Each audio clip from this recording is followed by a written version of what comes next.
Brought to you in association with Grendel Press. This is Werewolf the Podcast, a serial killer drama.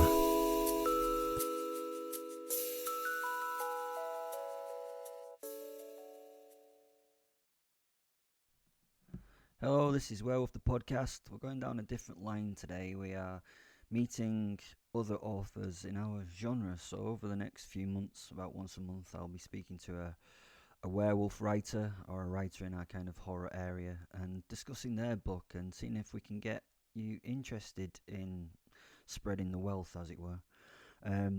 Today we're meeting one of my favourite authors, one of the best descriptive writers that I've read, to be honest, and he's in our genre. He's looking after the werewolf. He's written 2 werewolf books so far. His name is Gregory Alexander Sharp. He has 2 books. The first one we're going to talk about today, Il Lupo. So I'm going to hand you over to Gregory, and he's going to give you a little kind of introduction to that book. So, Il Lupo begins with the main protagonist, Charlie Mortimer, visiting a psychiatrist in London. He has become quite convinced that he is a werewolf. He's had some nasty experiences, he's had some nasty dreams. There's a mysterious missing sheep from the farmland next door to his, and there's been some build-up to this, but ultimately he seeks professional help.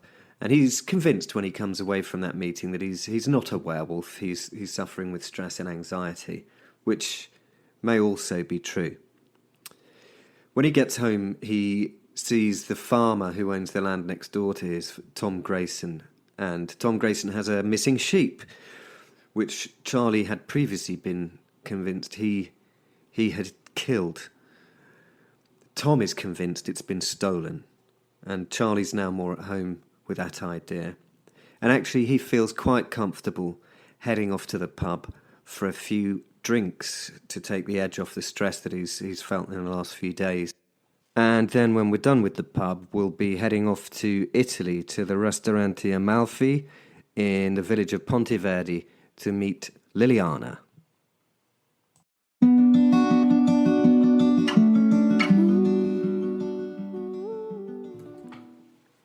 "Well, hello there. And who do we have here then, eh?" said the landlord, Martin Smith, in a loud and deliberately over-the-top voice, addressing the whole assembled crowd.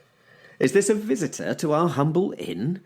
We used to have a regular in here, looked just like you, sir. Went by the name of Charles Mortimer, but we haven't seen him for nearly 2 weeks. Are you related at all? You do look like him. Only I'd say you're a little bit fatter." The bar was in uproar now, with the whole of the lunchtime patronage laughing and welcoming Charlie, who waved to all as though he were a member of the royal family on a walkabout. Martin was already filling a glass with Charlie's favourite beer and apologising for having such fun at his expense. Charlie sat himself down on the front edge of a traditional bar stool, the kind with a seat ergonomically shaped but made from very hard wood, which somewhat negated the effects of the design. After the initial banter was over, Martin asked where Charlie had been. He said he'd been to a funeral near Lichfield, and then a mini-break to Italy with an old pal from his university days. He explained that a trip anywhere with Nick Frobisher was challenging at the best of times, and this had been no exception, but he didn't go any deeper than that. Charlie took special care to avoid any of the detail of the incidents or the profound impact they seemed to have had on his mental well-being. He just stuck to the broadest of facts, like the location and the weather. The pint glass of beer on the bar was frosted with condensation on the outside, and a drip had made its way to the bottom, leaving a track behind it which was at an unusual angle and offended Charlie's eye a little. He ran his finger down the glass in a straight line to obfuscate it, and then did the same on the opposing side to balance things off, before taking a long cool sip of that delicious nectar. Time and the afternoon passed comfortably, the sky outside switching every so often from blue to grey and back again. Charlie'd not had any lunch yet. In fact, he'd eaten nothing at all that day, due mainly to the nerves in the morning and the preoccupation of his mind in the middle part of the day. Locals came and went, many passing the time of day with Charlie, who was, after all, one of their own. The atmosphere was good, and Charlie felt more relaxed than he had in days, if a little tipsy. Normality had been established once more, Charlie's version of it at any rate, and it felt good. It was at around that time, towards the end of the lunchtime session, that old Tom Grayson came stomping in through the open door and right up to the bar just next to Charlie, looking like thunder. He slapped a weather-beaten right hand down on the bar and ordered a large whiskey without looking up. "Good afternoon to you, Tom. Whiskey at lunchtime, and a large one as well. You come into some money or something?" Martin asked the old farmer, looking sideways under his raised eyebrows at Charlie and winking surreptitiously as the older man sorted through the loose change he'd just received from his pocket, oblivious to the sarcasm. "No, it isn't a bloody good afternoon, Martin. No, it bloody isn't at all, so you can keep your good afternoon for somebody who wants it." Farmer Grayson was still looking down at his small pile of coins, pushing them around the palm of his left hand with the index finger of his right, frowning and shaking his head. Martin looked again at Charlie and held his hand over his mouth, pretending to hold a laugh in, and said, "Why's that, Tom? You lost another bloody sheep, is it?" Charlie felt a little uncomfortable at the root of this banter, but he'd had a couple of drinks and was happy to be a chuckling spectator. Still, he felt nervous. "No, I have bloody not, and I'll thank you very much for your concern. I can always rely on you for a sympathetic ear, Martin." Tom returned the sarcasm with interest this time. "I have found one, though, and bloody is very much the operative word, Martin." Now, Charlie's ears pricked up. "Very bloody indeed, I'd say." Martin Smith wasn't expecting that response, and his face dropped somewhat, changing to more of a frown as he said an "oh dear" and took the cash from the farmer. Charlie swung round on his stool to face the farmer and asked him what he meant, the blood pumping so hard in his veins he could hear the echo of his own heartbeat. "I got a phone call, Charlie, just after you left me at the hole in that fence. It was Ainsworth from over at 10 Mile Farm." 10 Mile Farm was actually an outward-bound centre on a tract of land that was originally a working farm on the opposite side of the main road to Tom Grayson's acreage.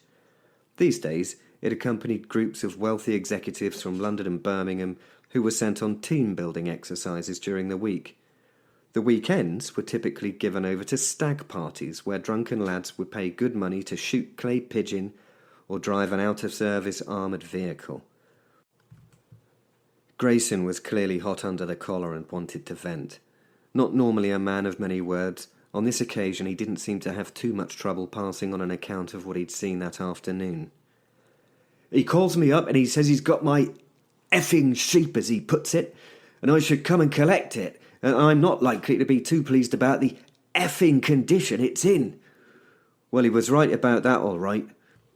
So, anyway, I took a drive straight over there and picked up one of his blokes at the gate. He tells me they've had one of their fences cut through as well, just like mine. So we drive out across 10 Mile towards where he says Ainsworth's waiting for us, and it's not a million miles away from where you and I met earlier, Charlie. Sure enough, when we got there, one of his fences had been cut through just like mine. He took me about 200 yards off into this copse of trees near the south end of his lake. We parked my jeep just inside the copse. There's Ainsworth, sure enough, and so's the sheep. Well, most of it is anyway. Charlie closed his eyes and mouthed the word shit without any sound. He held his eyes closed for a moment, almost hoping that old Grayson would not be there when he opened them, and it would all be all right. But before he could, the farmer continued. "I know, you should have bloody seen it. Torn to shreds it was. A right bloody mess, I can tell you. I thought it was vandals at first, as I'd said earlier, but they'd have to be a right bunch of bloody sickos to do that to an animal. Torn to bits it was, all chewed up. Never seen anything like it in all my years." Charlie knew instinctively what was coming next, but it didn't soften the blow. "Definitely not vandals. Must have been some kind of animal, I'd say. Bloody great big one too, judging by the size of the claw marks down the side of that sheep." Charlie didn't notice the other voices in the pub fading into the background, but they did.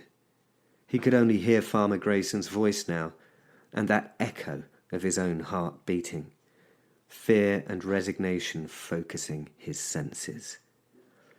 "Must be a Black Panther," continued Grayson, "or something equally nasty to make that mess of a sheep. They said there's a few of 'em kicking around the country these days, escaped from bloody, zoos or private collections or whatever. I know one thing, unless it can outrun a shotgun, I'll bloody have it tied on my hearth if I ever bloody sees it. Not that I'm likely to at night, of course. Probably have to poison it, I suppose, or lay a trap for it. Funny thing is, they also had this ripped-up T-shirt they found right beside it, ripped to shreds and covered in blood. Ainsworth reckons it had probably been left there by one of his drunken guests and then torn up by the monster. Nasty, bloody upsetting business." Charlie couldn't hear any more. He turned away from his neighbour, and with his hands pressing in the side of his face and his eyebrows squeezed up in the middle, he mouthed the word shit again without any sound and slid off his stool. Charlie had taken 5 steps across the room before Grayson had even noticed he'd gone, and even then he only saw the back of his head, shaking from side to side in disbelief, making for the door. The farmer turned away. He was actually more interested in counting his change than continuing the conversation in any case. As Charlie stepped out into the warm afternoon air, with bandaged palm of his right hand across his forehead and his left hand to his cheek, he had never felt so sober. "Oh, shit," he said to himself, this time with audible words. "Shit, shit, shit. My fucking T-shirt. Oh, no. Oh, fuck. What the fuck do I do now?" He looked up into the impassive sky above his head and shook uncontrollably from his core to his fingertips. He could only think of one thing to do. He pulled his phone from his pocket, and with his hands barely under his control, he called Nick Frobisher and told him what had happened. "Go home, Charlie. Go home immediately and stay there," said Frobisher. "Ernest has been in London today. I'm going to call him and ask him to pick you up straight away. You're coming to Radcliffe Hall tonight." The old woman, Liliana, had been distraught ever since the violent scene in the restaurant. Her son, Fredo, had been strong and taken control of the situation, as he always did whenever there was trouble there. But this time it was different. This wasn't some drunken holiday-maker who was making a nuisance of himself. Not at all. This was the beginning of the end. She knew it. She'd been certain she'd seen this man before, this Telemaco. And she knew where. In that same restaurant, years before, maybe 50 years before, maybe more. But it seemed impossible. He hadn't aged a bit, if it was him. Could it have been him? Her mind was in turmoil, 1,000 conflicting thoughts all fighting for supremacy, each moment dragging her this way and that. She'd almost talked herself out of believing it. Almost. The voice of reason was screaming at her. It was a lifetime ago. She must have been mistaken, surely. All that day, she'd wanted to believe her strong, loving son, Fredo, when he'd comforted her and tried to make sense of it all. Trauma from so long ago, so buried, so hidden. And now this man had arrived, this man who triggered a dark memory. A trick of the mind? Surely that's what it had been. A spiteful trick of the mind. Fredo made such sense. He was such a good man, his heart so pure. A man who said his prayers by night and worked hard by day. She loved him so. He'd been everything to her since her husband and their firstborn had been taken from her so violently all those years ago. But the memories. The memories. Not just of dark times, but of a wonder-filled, idyllic life. Before. It had been a difficult spell since the incident, though, with Liliana spending much of the time crying and prophesying doom. Her son had dutifully spent hour after hour in the company of his poor mother, comforting her as best he could, but evening arrived almost uninvited, and the restaurant would not run itself. After much protestation, Fredo finally agreed to go across the yard to where the restaurant stood and get to work. When Fredo had left the room, Liliana started going through all her old things, her memorabilia. She wanted to feel close to her loving husband. She missed him so very much, even after all these years. It was dark outside now. Hours had passed, and Fredo and his wife Elisabetta and their daughter Maria were in the restaurant, running the show. Business as usual. It must have been midnight by now. She'd been alone for hours, alone with her memories. Liliana could hear the conversation and the music playing, coming to her as it always had, drifting in through her window on the warm evening air. So beautiful. Such memories. She sat on her bed with an old box full of sepia photos and newspaper clippings that usually passed the idle years unmolested and untouched beneath her lonesome bunk. One by one, she went through them. Sweet memories of a time when her family was safe and she was happy. She held up a picture of her husband, a handsome Italian man with dark eyes and sun-blushed skin. He was such a loving husband, such a good man. She'd been lucky to have him as long as she did. She kissed the picture and held it to her chest, where her ancient heart still beat with a passion for her lost love. Her eyes were closed, dreaming of the warmth of his embrace, the strength of his powerful body against hers. So long ago, so very long ago. So deep was she in her warm, velvet-wrapped memory of that magical time, she didn't hear the padded feet, carefully, silently, stepping out of the shadows where they had tarried for only the shortest moment. Soft feet, deftly making their way through the open door and into the room with her, almost tiptoeing as they came, closer and closer. Unnatural feet, utterly soundless as they crept. She didn't sense the presence of another in her room. A dark figure, slowly edging closer. Large and looming and closing in.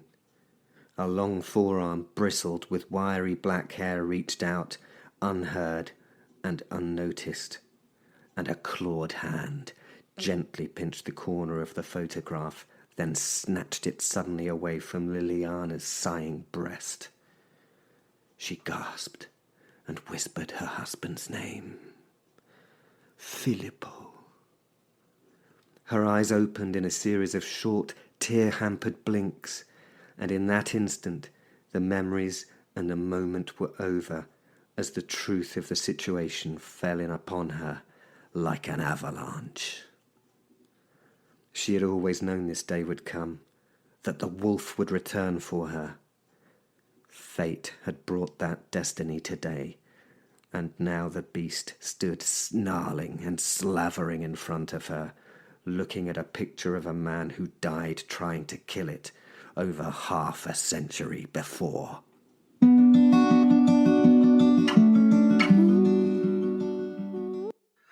Hello, this is an extra podcast where we're going to look at some authors in our genre.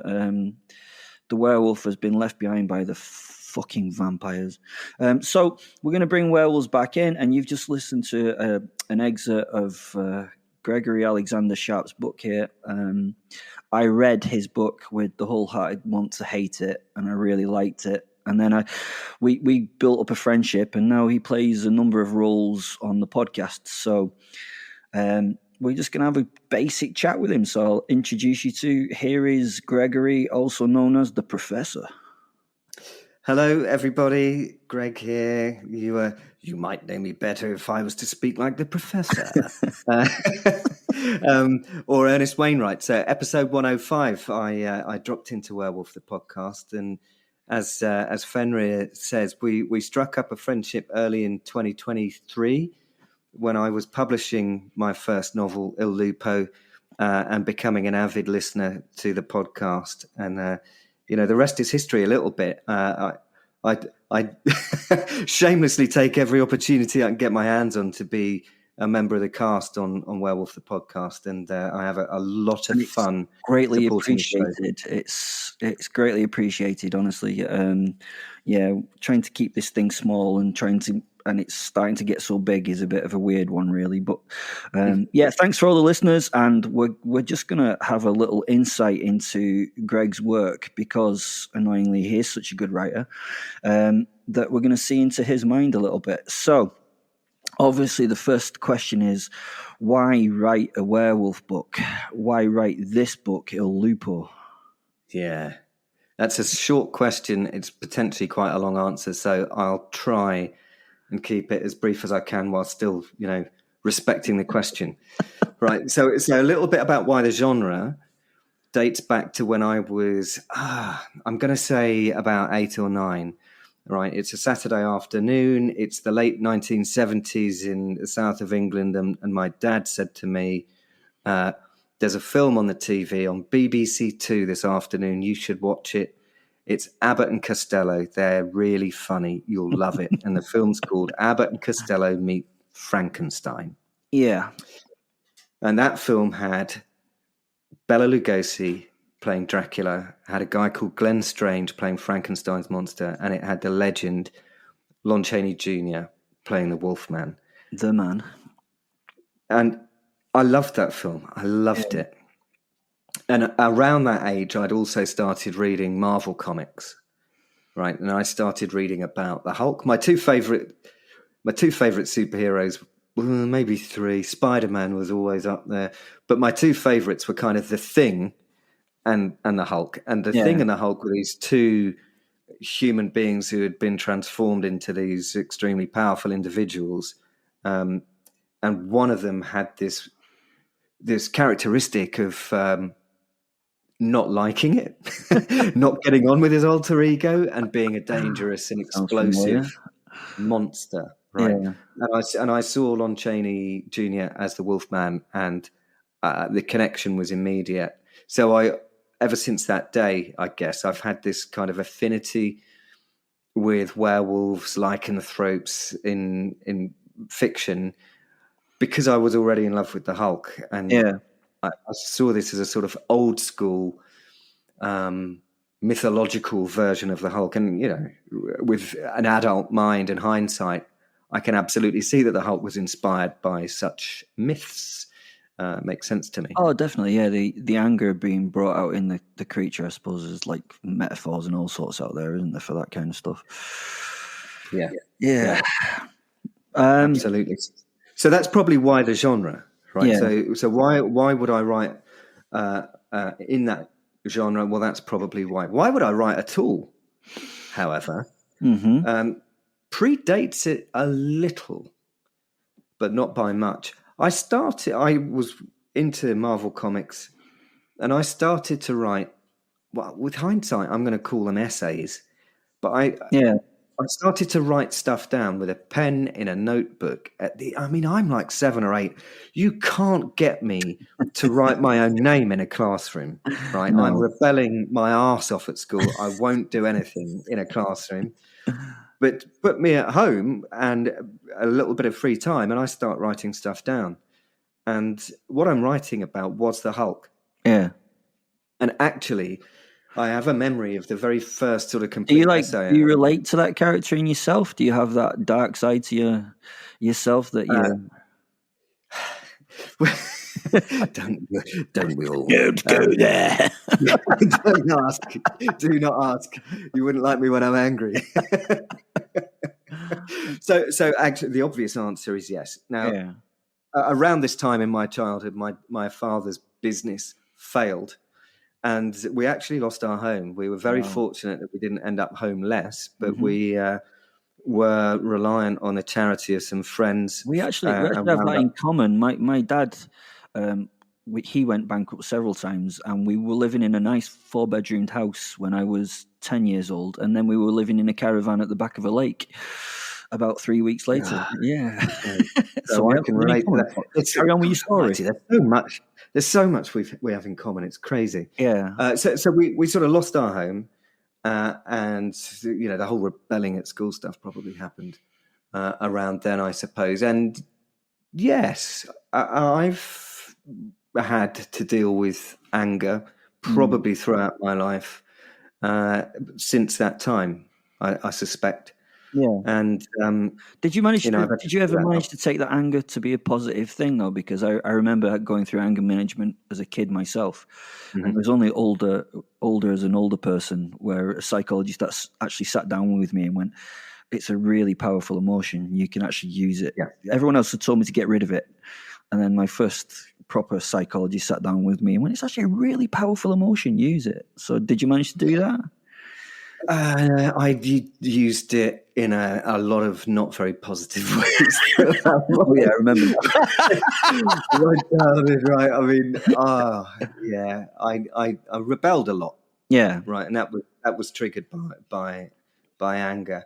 I have no doubt that in my martial arts career, amateur martial arts career, I should point out, in some judo, some dudes, like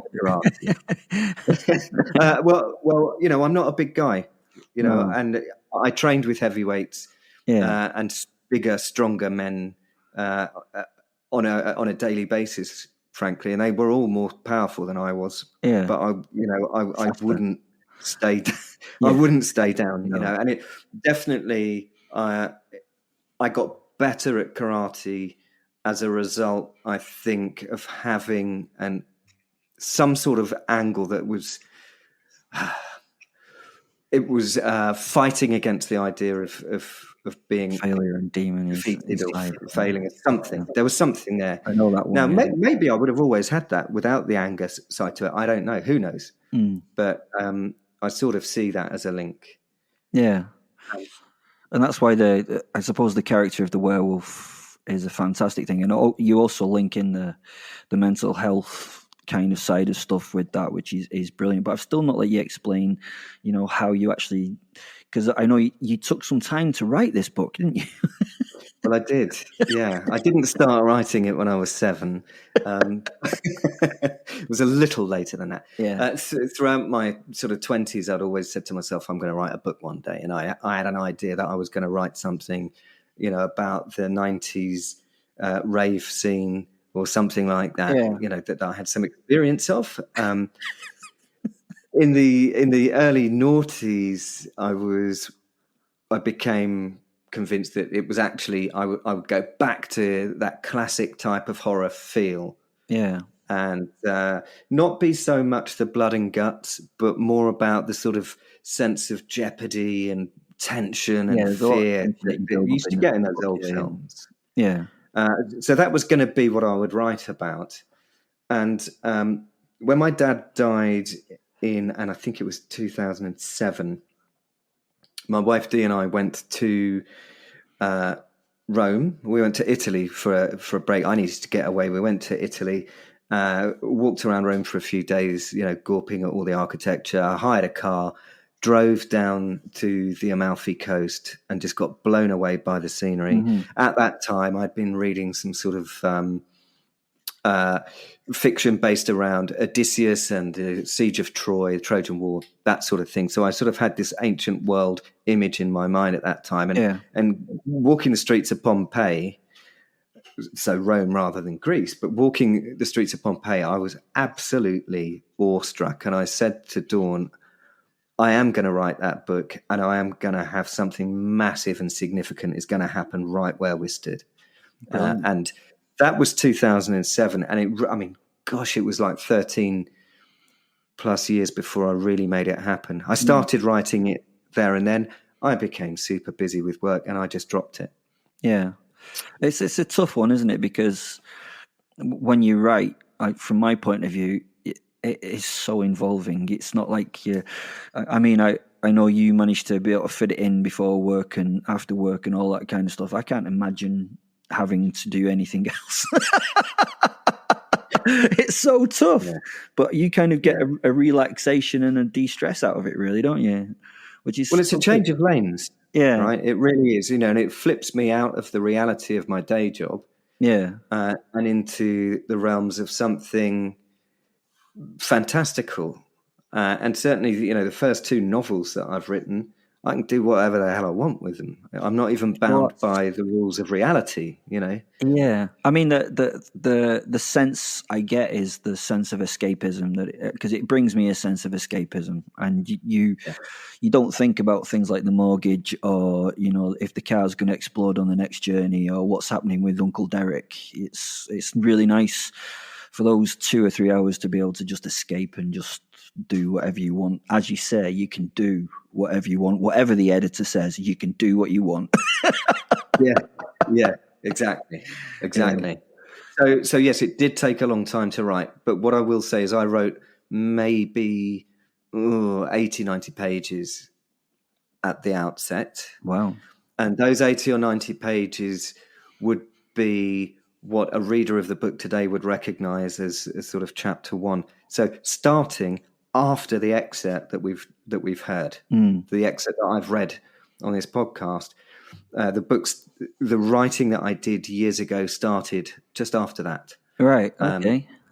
The bit that we heard was actually the middle of the book when I originally wrote it. Yeah. And it was when I sat down. So when the pandemic hit and I stopped having to sit on a train for 3 hours a day to get in and out of London, I started to repurpose some of that time. And all of a sudden, wallop, I've turned that 80, 90 pages into 400, and I'm trying to edit stuff out rather than add to it. There's something else I felt, I'm not sure how I came up with the idea, but it suddenly presented itself to me was, well, what if you took the middle of this story and put it at the start? Yeah. Put it at the start, right? And then it's like, finish the start of it with a, oh shit. Yeah. With an oh shit moment. How the hell did this all happen? Yeah. How did we get here? And then then the first sort of half of the book becomes about how did we arrive at the beginning? And then the second half of it becomes about, well, what the hell are you going to do about it? Yeah, I like the way there is the shifted time frames in it. It's really nicely done as well, in the fact that it's not jarring, and you don't. I read some writers and they're all over the place with their time frames and stuff like that. I mean, you only have really 4 real changes in time and location in your book. The first book, when I read it, was such a beautiful transitioning story, and the descriptions are incredible. So I was like, this is really good. And the introduction of your characters was absolutely fantastic. And like, it was, it's such a smooth transition of a story. It's really, really nice. And as I say, the things that stood out for me were the kindness and caring of the characters. That kind of something you don't really see in this day and age is the kind of relationships between the males. The male friendships was really good, and how supportive they were of each other. And then when we came into the second book, we knew the characters, and then the story was entirely madder and more different. But we'll look at that at another time. Yeah. But I really enjoyed the way you wrote it. I mean, was the mental health aspect of it, was that a really important part of it for you to kind of identify and deal with? Absolutely. So back in the 90s, 1993, I'm 22 years of age. My 25-year-old brother, who was something of a mentor and a hero to me as well as a brother,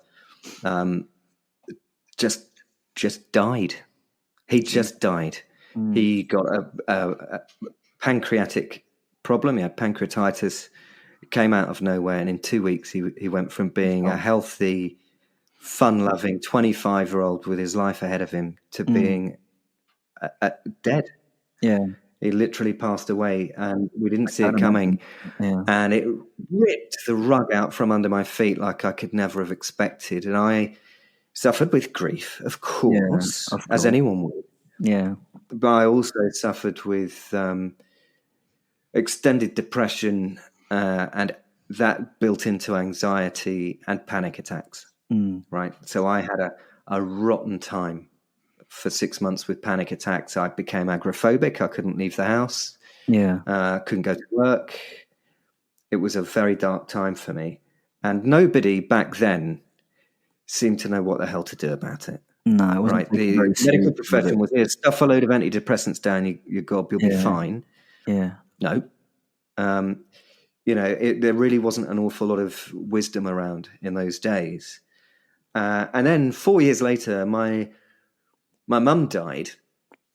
And it turned out that stirred up everything that had happened 4 years previously. So because I hadn't dealt with it, right? I really hadn't dealt with it properly. I'd stifled it and put it away somewhere, but I really hadn't dealt with it. So it happened again. And do you think writing the book? Sorry to butt in, but do you think writing the book actually maybe help you resolve some of those things finally, or was it kind of like just a story of what you went through? Well, I would say it's an ongoing process. Oh, you never stop grieving, do you?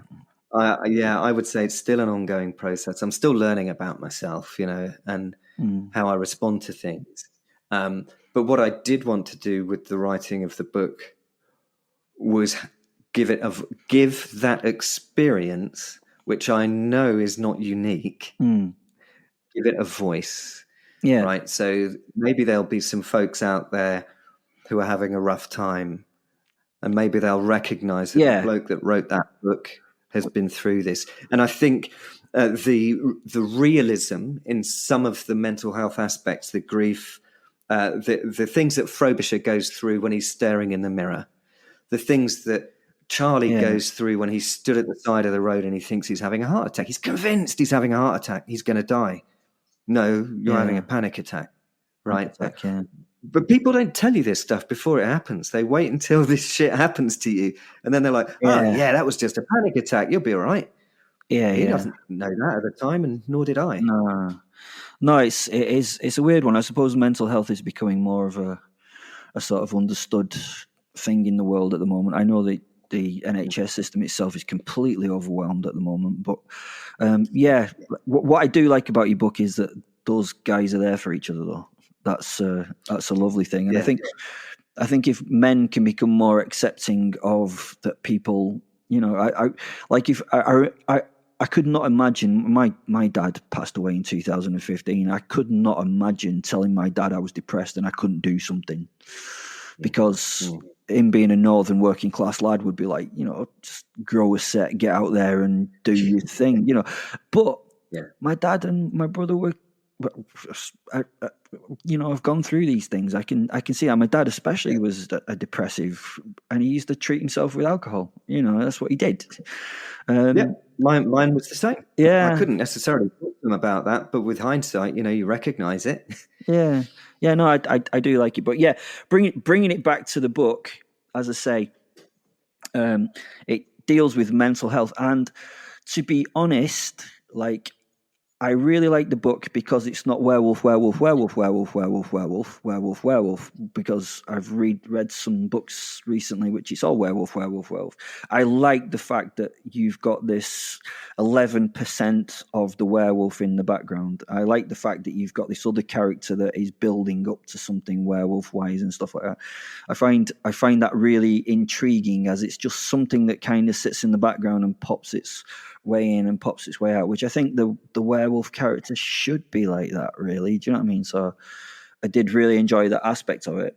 Is there anything you'd like to I felt as though... Sorry. Yeah, I felt as though for me, and again, it's sort of back to the sense of threat that you have in some of those old school movies, right, that you and I watched growing up, and even up to like American Werewolf in London, there's not a huge amount of werewolf action in that film. It's the classic in the genre. It's the best werewolf movie of all time. And there's about 4 minutes of werewolf action in an hour and a half. Yeah, right? the actual. I think it's 9% of screen time. You know, I'm such a geek. Sorry, but yeah, it's like 9% of screen time it's on. Yeah, it's not much, is it? No, and the biggest part of that is the amazing transformation, isn't it? Yeah. So what I wanted was a story that had a sense of adventure. Yeah. But an adventure that was thrust upon these people against their will as a result of being threatened.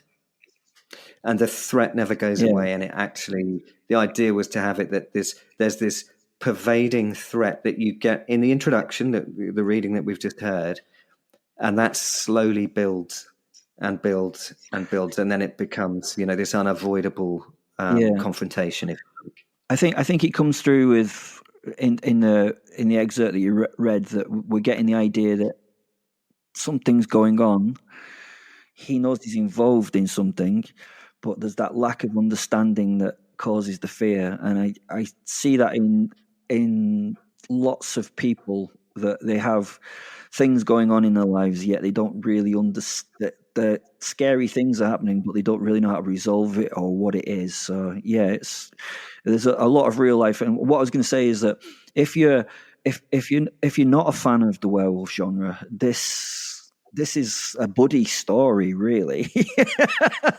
So it's kind of a bromance, right? Yeah, it's a complete bromance. I mean, like Stephen King's Stand By Me. There's 3 or 4 guys who are looking after each other and trying to sort something out, and I really appreciated that in it.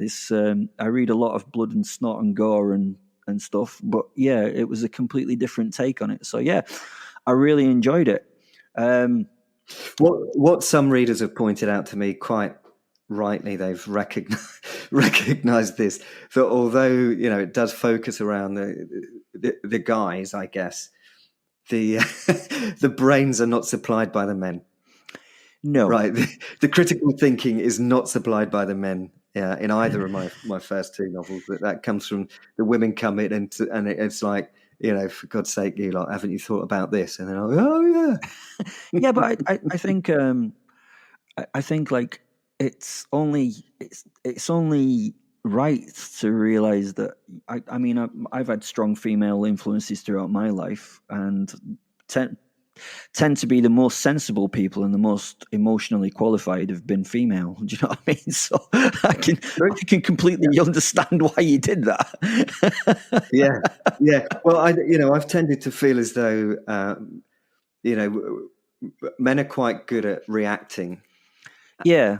To the point of acting. Yeah. Right. So if action is required, you can rely on the dude to step in and step up and all that kind of stuff. But it doesn't always just require actions. Sometimes it requires a little bit more than just acting. You need to think about this stuff before you throw yourself in. And we're not always great at that, has to be said. No,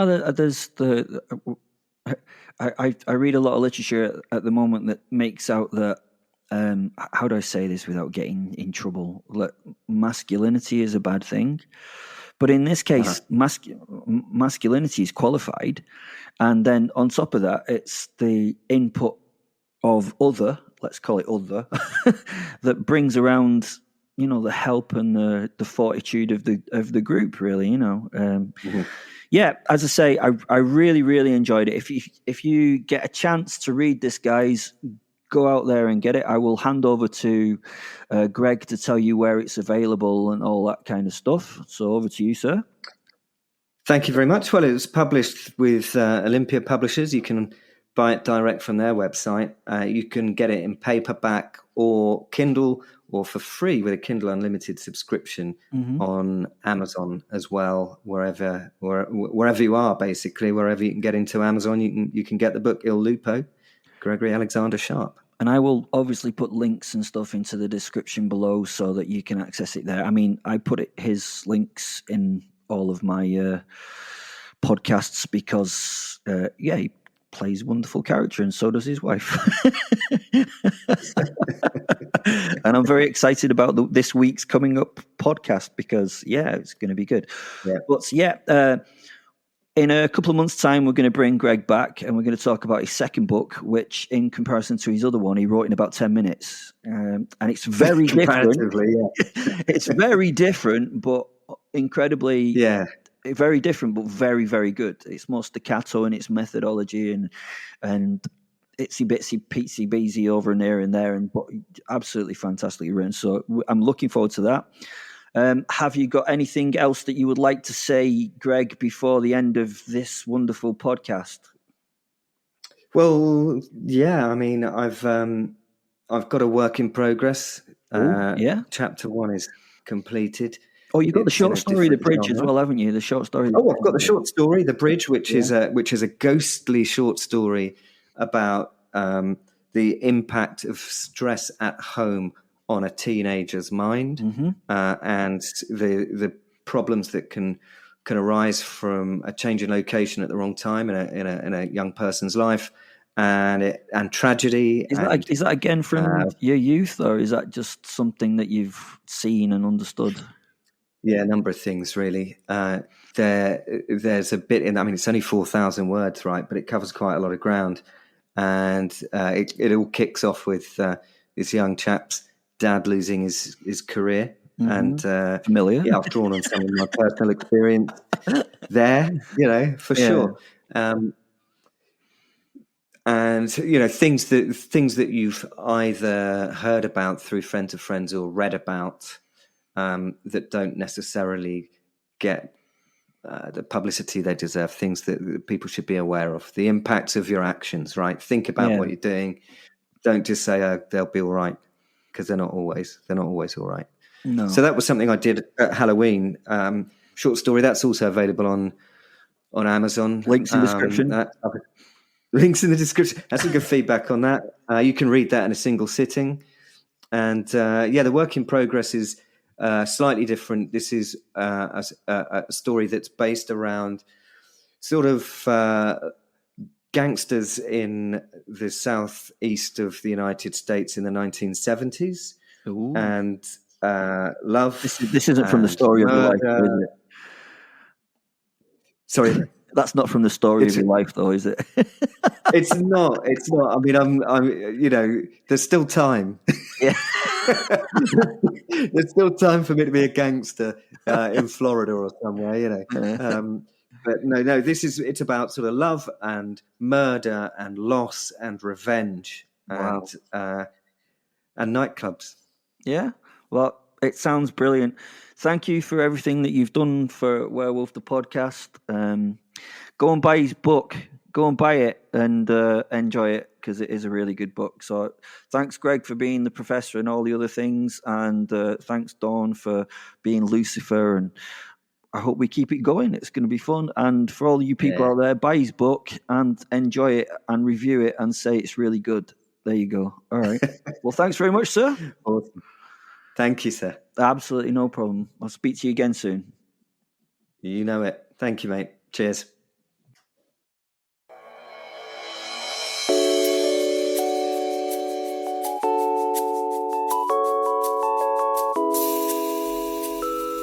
Brought to you in association with Grendel Press. This is Werewolf the Podcast, a serial killer drama.